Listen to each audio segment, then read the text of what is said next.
Are we on? Are we on? Thanks, Trev. Hello everyone and welcome to episode 9. I really have to work this out. There we go. Episode 9 of Beer Sweden TV. Today we are going to be talking about ecological beers. These are beers that you can drink with a clean social conscience, save the planet. Should have had a guitar actually, Trev, and sort of be singing Kumbaya or something like that. This is beers that should make you feel good. Environmentally friendly beers, Komoto agreement sort of beers. These are beers that really are brewed using both environmentally friendly techniques and also using environmentally friendly produce. So all the ingredients in these two beers that we're going to be trying today have been approved by various green organisations. We're going to try two different types of beer. One's from the UK, where I come from, of course, and the second one is from where I now come from, Sweden. The first beer we're going to try, Trev, if you can zoom into that, is from Shepherd Neame, Britain's oldest brewery. Back in 1698 they started doing their thing, still doing it even to this day. Whitstable Bay, it's named after a small fishing, I would say village, but it's really a town on the north coast of Kent. In the southeast of England, so a little bit to the east of London. Famous for, of course, Kent for its hops, particularly East Kent Goldings. There aren't any in this beer, I don't know really why I talked about that, but only to say that it's the Garden of England.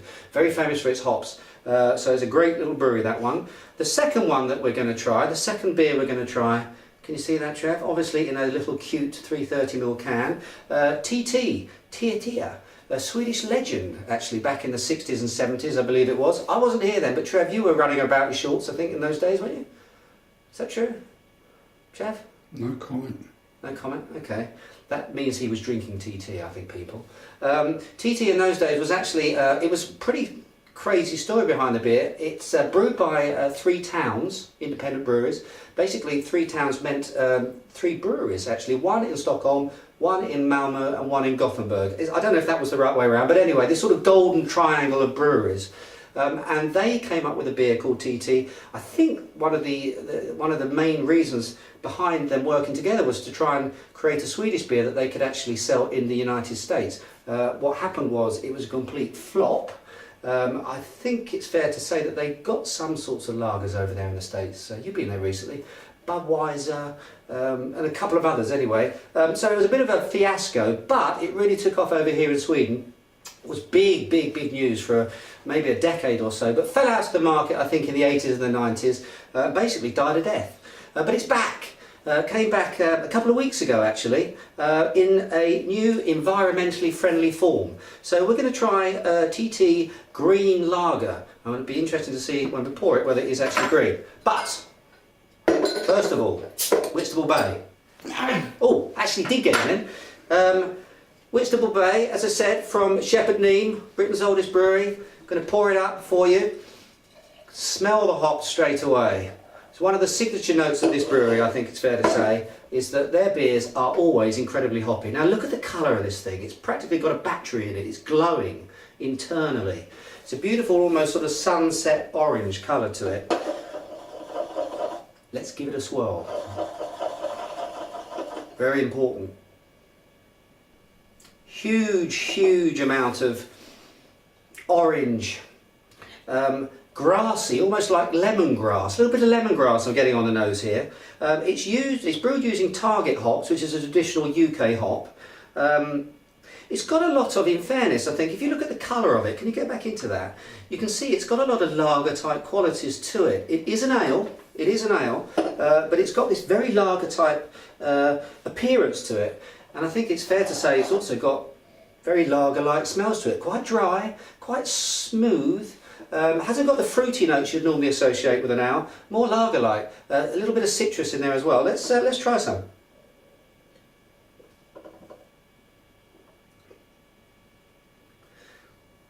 And again, what I said about lager I think holds true in the taste as well. Quite nice carbonation, quite spritzy, dry. The hops are coming in at the end. I think it's fair to say if you've never tried ales before, if you think that ales are a little bit scary, and you're a light beer or a lager drinker, then this is a good crossover beer. This is one I recommend you try. If you want to take a step over to the dark side, it really does have a lot of lager type qualities to it. Very good food beer, this one. I think particularly because of the association with the seaside. I think delicate fish, white fish. I wouldn't go to shellfish. I think, you know, porters and stouts can take care of those. But certainly delicate white fish, and maybe even Asian food with a bit of spice. This will come in very nicely with that dry hoppiness and put a bit of the fire out. So I think that's a very good food beer too. Ratings. Well, obviously, I used to live in Whitstable. So this is a beer that's pretty close to my heart. Pretty close to my heart, Trev. So I'm going to give this 3 out of 5. 3 out of 5, or 3.5. What do you think, Trev? 3.5. I'll give it 3.5 out of 5. Okay, so the next beer, no need for the bottle opener on this one. The next beer is TT Green Lager. Okay, listen to the sound of this little beauty. Oh, I'll tell you what, beautiful. Let me pour this up. It's not green. Huge sigh of relief here. Okay, now, if we look at this beer, this is pretty much what you expect. Let's be honest. This is, well, it's lager colour, isn't it?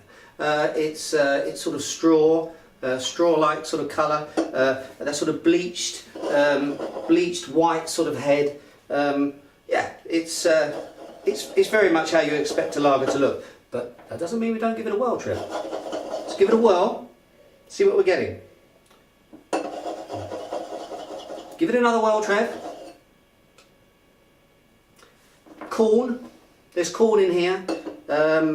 It's very malty. There's very little hops. I think they talk about, and this is one little thing that I've got to say, and I haven't got a long time to say it, but I wish more breweries actually put the ingredients on their labels or on their cans. It would be nice to know, Tier, Three Towns Brewery, what hops actually went into this beer, and I think that goes for actually everyone. Same with Shepherdham actually, they've missed a trick there too. Please put your ingredients on the bottles or your cans, because we as drinkers need to know about these sorts of things. I've got no idea what types of hops are in there, but to be quite honest with you, if they're there aren't very many of them.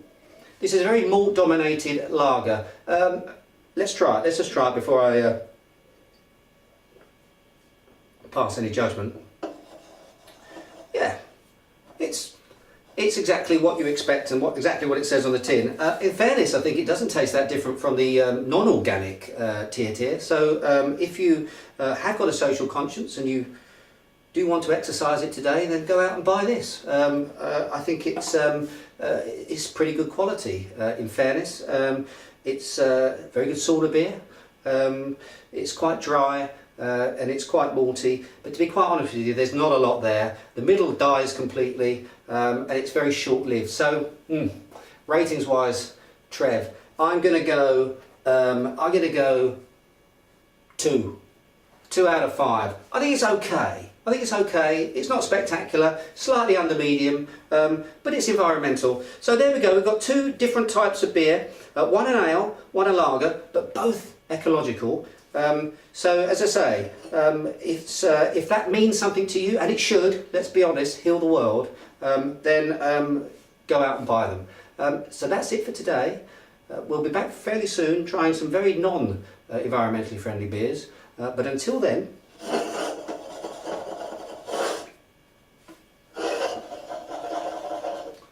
cheers and beers.